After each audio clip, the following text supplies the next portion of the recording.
नमस्कार, good morning. मी Saurabh Koratkar. News top 9 मध्ये आपल्या सगळ्यांचं स्वागत. सुरुवातीला आपण बघूया टॉप 9 राजकीय बातम्या.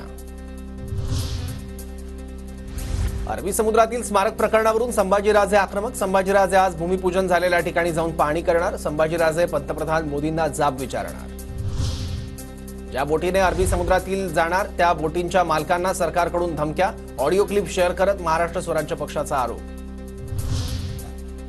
भाजप सरकारची आमच्यावर दडपशाही सुरू. मोदींच्या हस्ते जलपूजन केलं, मग महाराजांचं स्मारक का झालं नाही? संभाजीराजेंची आक्रमक भूमिका. हरियाणात एक्झिट पोलनुसार भाजपला धक्का. मॅट्रिकच्या पोलनुसार काँग्रेसचं सरकार. काँग्रेसला 55 ते 62 जागा मिळण्याचा अंदाज. सी वोटरच्या पोलनुसार जम्मू काश्मीरमध्ये काँग्रेस आणि नॅशनल कॉन्फरन्सचं सरकार येणार. भाजपला 27 ते 32 जागा तर काँग्रेस एनसीला 40 ते 48 जागा मिळण्याचा अंदाज.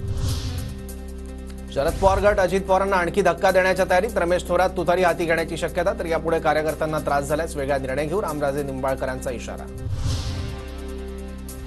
रामराजे नाईक निंबाळकरांच्या कार्यकर्त्यांचा तुतारीचा सूर. फलटणमधील मेळाव्यात रामराजेंसमोर कार्यकर्त्यांचा तुतारीसोबत जाण्यात होकार. लोकसभा निवडणुकीत आमच्या घरातील अनेकांनी तुतारीचं काम केलं. आम्हाला रणजितसिंह नाईक निंबाळकर उमेदवार म्हणून नको होते. रामराजे नाईक निंबाळकरांचे पुतणे. विश्वजित राजेंचं मोठं विधान. दिलेला शब्द पाळल्याचं अजितदादा अनेकदा सांगतात, मात्र फॉर्म भरायच्या वेळेस बारामतीकरांच्या आग्रहास्तव फॉर्म भरल्याचंही दादा बोलतील. निवडणूक न लढण्याच्या अजित पवारांच्या भूमिकेवरून बंधू श्रीनिवास पवारांचा टोला.